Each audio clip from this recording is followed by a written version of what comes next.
Hello class and welcome to this Double Dragon 2 walkthrough right here on Video Games 101 by way of Let's Play with Brigands. I am your instructor, Professor Brigands. Great to be with you for another class here on Video Games 101. And Double Dragon 2 The Revenge, not one of the more challenging titles on the NES. I'd put it pretty much on par with the first game in terms of difficulty, which means I have to give Double Dragon 2 The Revenge a 5 out of 10. This equates on the frustration scale to throwing your controller across the screen, or the room. If you're throwing it across the screen, you might need a new TV. But, yeah, the difficulty in this game mostly just stems from a couple of pits in the game, a couple cheap. There's a water jump, but mostly a lot of spikes. Some tricky platforming. But we'll cover that as we get to it. But I love this title, Double Dragon 2 The Revenge. I guess I'm just conditioned to think that even revenge as a concept would have been banned thanks to Nintendo's conservative censorship policies at the time. Or maybe it's that we were taught to be the bigger person as kids, turn the other cheek whenever we were wronged. I don't know what it is, but there's just something incredibly satisfying in the simplicity of the concept of this game.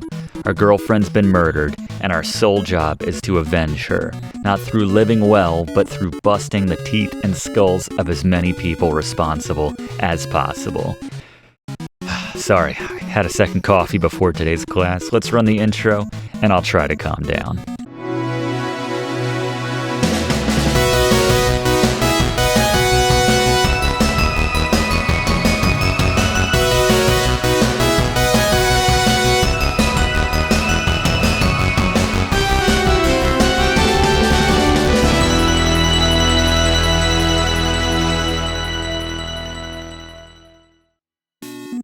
Alright, the first thing to know about Double Dragon is the different settings here. We're going to go with Supreme Master and 2-player B, even though we're playing by ourselves. Fluff is going to explain why in just a moment, but a little context here. Who can forget in the year 19XX, after the nuclear war and violence ruling the street? It was a dark time in my life. Hopefully you all got through it. But yeah, Billy and Jimmy, I guess made up after the fact that Jimmy helped orchestrate the kidnapping of Marion. Now she's dead, so I guess, bury the hatchet. Nothing really to be bummed about anymore. Well, except for her being dead, but shouldn't drive a wedge between the two. I like how just afterthought this is. It's just, they just showed up, and then his girlfriend Marion was killed. And there he goes. Nice shot of her pre-being killed, presumably. So yes, we swore to avenge her death, hence the revenge. As we take a look at the controls for Double Dragon 2, the controls are a little wonky. It's A, if you're facing to the right is a punch, B, if you're facing to the left is a punch, and then you get a kick if you hit the button, just, what I'm saying, the reverse. But anyway, and you can jump with A and B together. Blaze is going to talk about the move of the game in just a second, but you'll notice we're beating the crap out of Jimmy right here. And we're doing this for two reasons. One, the fact that, we're still a little sore about the fact that he betrayed us in the last game, so getting a little revenge there, no pun intended. But here to talk about why we chose the difficulty we did, the setting that we did, and why we're beating the crap out of our brother. Here's Fluff. Most fans probably know this, but it's worth mentioning. First, you can only technically complete the game and get the real good ending by selecting the Supreme Master difficulty mode.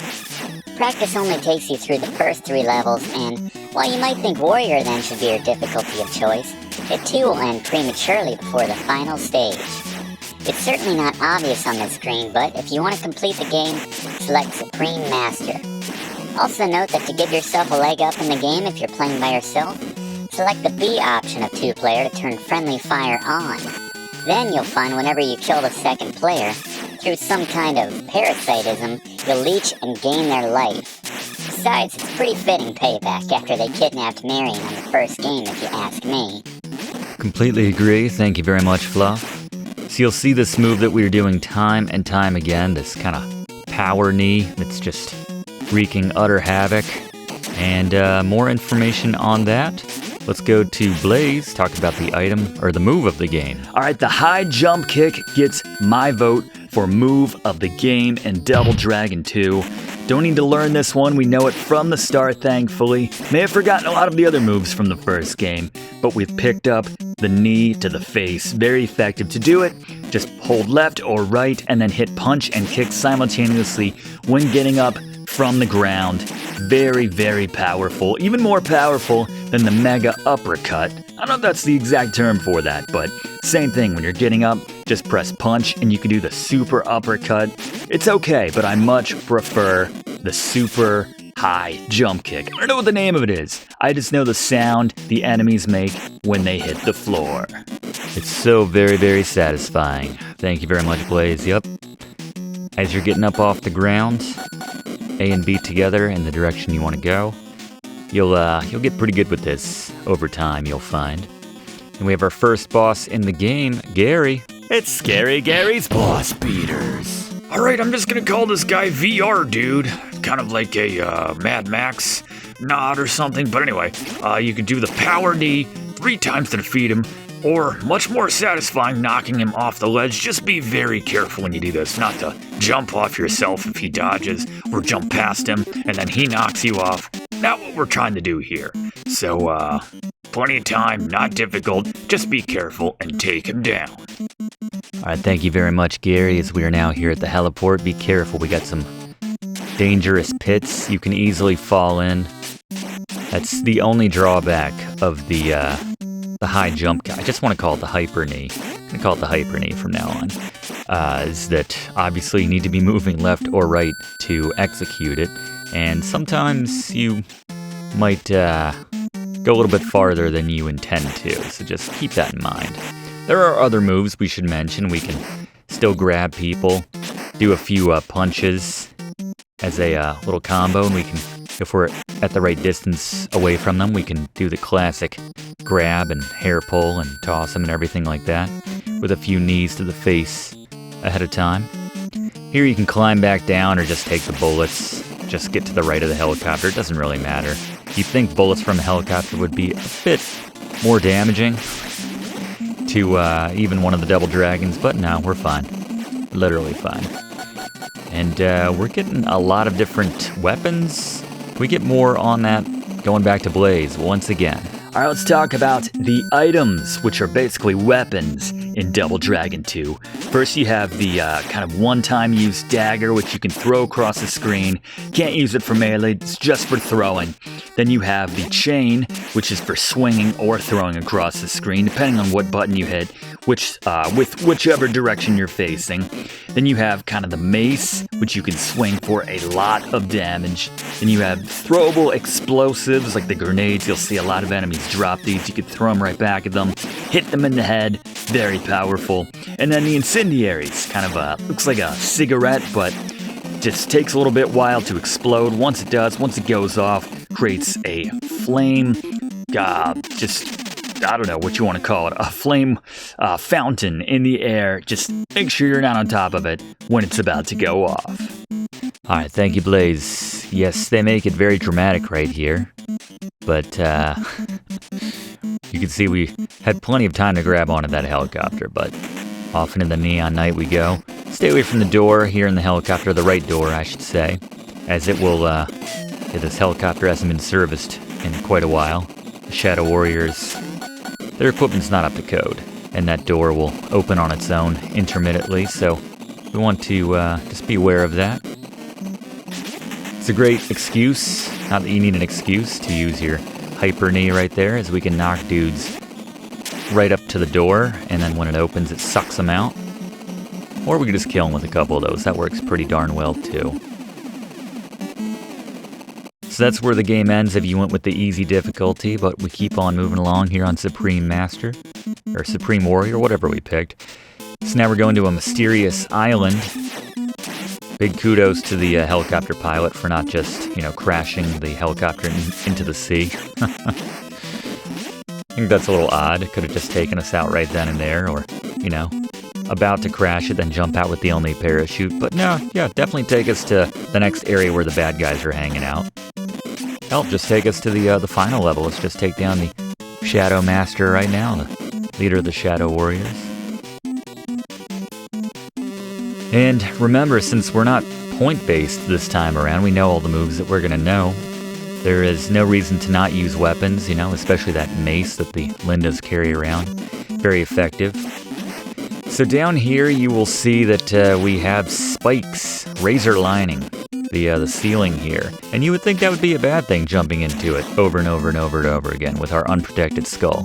Except for that sweet 80s kind of pompadour or whatever you want to call it. So we have a little appearance from Arnold, commando style right here.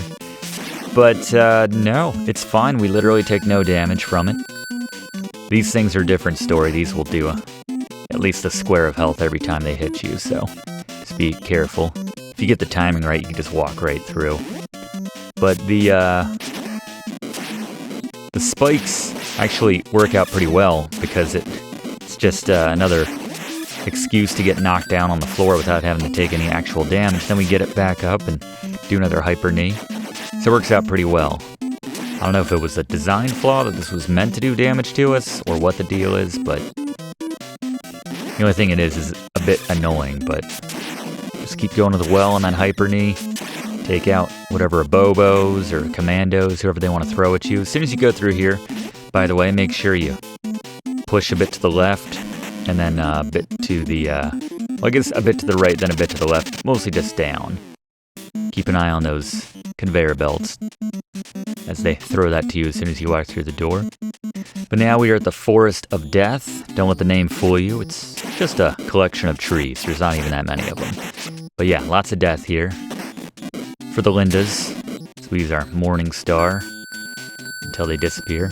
Always a good rule of thumb in these games where the bottom of the screen scrolls as you kind of reveal more of it is to come in from the top. Reveal as much at the bottom and then come in from the top. It's more of an issue in Double Dragon 3, but certainly it's a good idea here. So with these platforms, these are a bit deceptive. You want to stay a bit lower than higher on them. That's kind of the spacing you want right there. But the, I don't know, sort of the depth perception is not that clear as to where you're actually meant to jump. You can hyper knee these ropers into the water if you get the timing just right. And while we're dealing with more Abobos and ropers and all that fun stuff, let's go to Fluff for another Fluff fact about Double Dragon 2 The Revenge. That first boss was inspired by the main villain in the Mad Max film, The Road Warrior. And by the way, I mentioned that the two easier difficulties only allow you to complete a portion of the game before ending. In the Japanese version, you can play through the entire game regardless of the difficulty mode. So yet another example of a Western version of a game being more difficult in the wake of my recently declaring that we had found the only instance of a game where the Western version is harder. Never fails, eh, Professor? Certainly doesn't. Thank you very much, Fluff. So now we got, as we just hyper knee to victory right here, we have this massive tank coming out. It's a little tricky with the steam, but, and by the way, the hyper knee is not just a deadly move, it's actually pretty good for getting around. It's a little bit slower than a jump kick, so you can kind of, especially if you use it a lot, you have an idea of how the timing for it goes. It's pretty good for getting up and down the tank here, as we knock Arnold down and just hold up to walk in place, like we're doing a little dance, to mock our opponent. It's the Double Dragon way. I don't know, it's just something very satisfying about knocking him off of the tank again and again, and making him climb back up slowly, one jump at a time. It's the little things. Anyway, 3 is the magic number, takes him down, and we're moving on to the hardest stretch of this game. There's evil in the air, by the way. Watch out for that. Definitely watch out for these flames that are dropping. So this is a deceptively very difficult part. I think that's the best way of doing it, is to jump once that furthest platform warps in. It's the best way to avoid the flames, which just keep dropping right there, but those are instant death spikes, so you want to avoid those at all costs. And we have one more little section here where we have some in and out platforms, which are suspended above some deadly spikes. We need to be very careful as we take out these guys, and then these guys with their little sticks. It's cute. Very cute. They die very easily, though, so not a big deal. Yeah, one hyper knee. Alright, so the play here is to advance the screen as far to the left as you can without jumping into the spikes. Billy's very keen on jumping into the spikes if you hold left too long. But here the strategy is to jump a little bit early than you would think you need to. The next platform will kind of warp in and support you. It's much easier to stay on a platform for a bit too long and then have it vanish beneath your feet and have you drop into the spikes. And then just make sure you're a bit more to the right on those more narrow platforms on that last part. Otherwise, you'll overjump them. So here's the spacing for the jumps once again. These are, once again, instant death spikes. So we want to be careful on the conveyor belts. We want to be quick here. So you have two moves. You can focus on knocking him into the spikes, which I find a lot more satisfying. Or you can just fight him the conventional way. It's just he takes so long to zoom in and out. I prefer to just knock him in the spikes one time. Speaking of spikes, be careful. They don't do a lot of damage to you, but they will disrupt your jump, knock you on your back, and the giant gear will probably turn you into the spikes. That one's tricky in particular. Again, we want to be on the right side.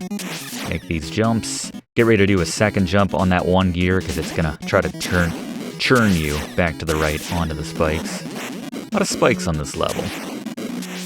Becoming very, very self-conscious about the number of times I've said spikes. The word is starting to lose all meaning.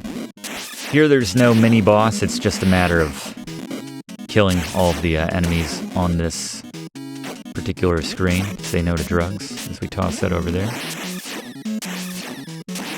Hyper knee to the right, just over and over again, should get it done in time. And now we have this final stretch where we just have a nice little colorful assortment of different enemies here. I think we have an Arnold to deal with at some point. Got some Williams, maybe an Abobo, I don't remember. Got some Ropers.